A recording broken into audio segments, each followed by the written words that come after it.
Olá, bem-vindos a mais uma aula. Nessa aula eu vou ensinar o que são grupos e o que são componentes.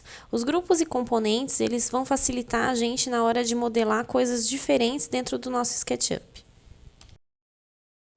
Para eu criar um grupo é bem fácil, basta eu selecionar as linhas que eu quero, nesse caso eu vou selecionar aqui minha planta de forro, clicar com o botão direito e em criar grupo. Pronto, agora eu tenho uma caixa em volta dessas linhas que eu selecionei. Isso significa que elas estão todas agrupadas. Se eu clicar sobre uma delas, eu seleciono todas elas. Então, como é que eu faço para editar essas linhas se eu quiser? Eu vou ter que clicar 2 vezes sobre esse grupo e pode ver que abre essa caixa quadriculada em volta das minhas linhas do meu grupo. Então, eu vou mudar um pouquinho o ponto de vista aqui, só para a gente conseguir ver melhor como que funciona essa edição. Agora eu consigo selecionar as minhas linhas porque eu estou dentro do meu grupo. Se eu clicar fora, eu não tenho mais essa seleção de linhas. Para eu clicar novamente no grupo, ó, 2 vezes, eu abro a opção de seleção. Eu posso desassociar esse grupo quando eu quiser. Para isso, basta eu clicar sobre ele, clicar de novo com o botão direito e clicar em desassociar. Pronto, agora ele está desassociado e eu posso selecionar cada linha separado. Eu vou apagar esse layer agora, porque eu não quero ele aparecendo aqui na minha tela, para trabalhar apenas com essa parte aqui do meu desenho. Então, como vocês vão ver agora, esse meu grupo de linhas que formam as minhas paredes, ele está agrupado, mas na verdade ele não é um grupo, ele é um componente. Qual é a diferença entre o grupo e o componente? A diferença entre o grupo e o componente é que quando eu edito um grupo, eu posso editar um grupo que ele não vai editar os demais. Quando eu edito um componente, se eu editar uma linha de um componente, todas as linhas dos outros componentes iguais vão ser editadas também. Então, vamos dar uma olhadinha como é que isso funciona? Eu fiz uma cópia do meu componente para ficar mais fácil de entender.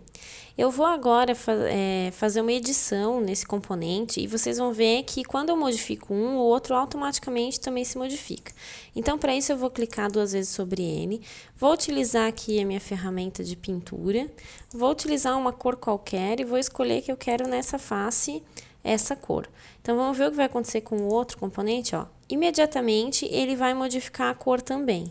Então, eu vou fechar a edição, ó, e os 2 componentes vão ser iguais. Da mesma forma, se eu fizer uma edição nesse componente aqui, o de cá também vai se modificar. Vamos ver de novo?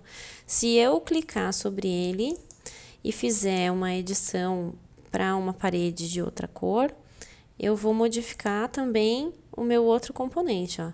Sempre que eu modifico um, eu modifico o outro, tá? Agora, eu tenho aqui uma segunda cópia desse meu conjunto de paredes, tá?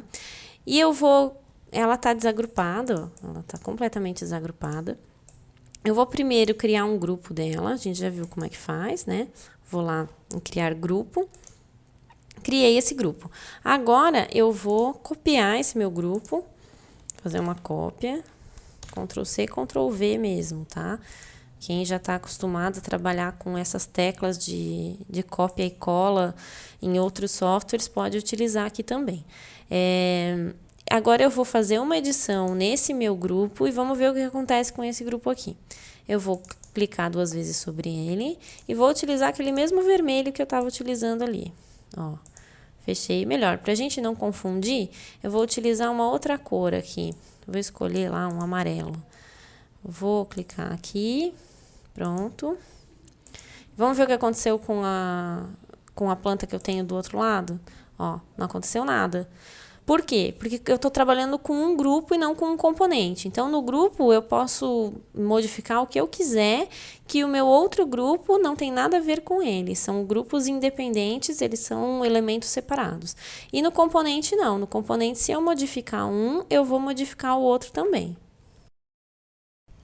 Nessa aula, nós vimos a diferença entre grupos e componentes, vimos como fazer a edição desses elementos e eles vão ser bastante úteis na modelagem porque eles acabam ajudando a não sobrepor as faces para que a gente possa modelar realmente só aquilo que a gente quer. Eu encontro vocês numa próxima aula, um abraço!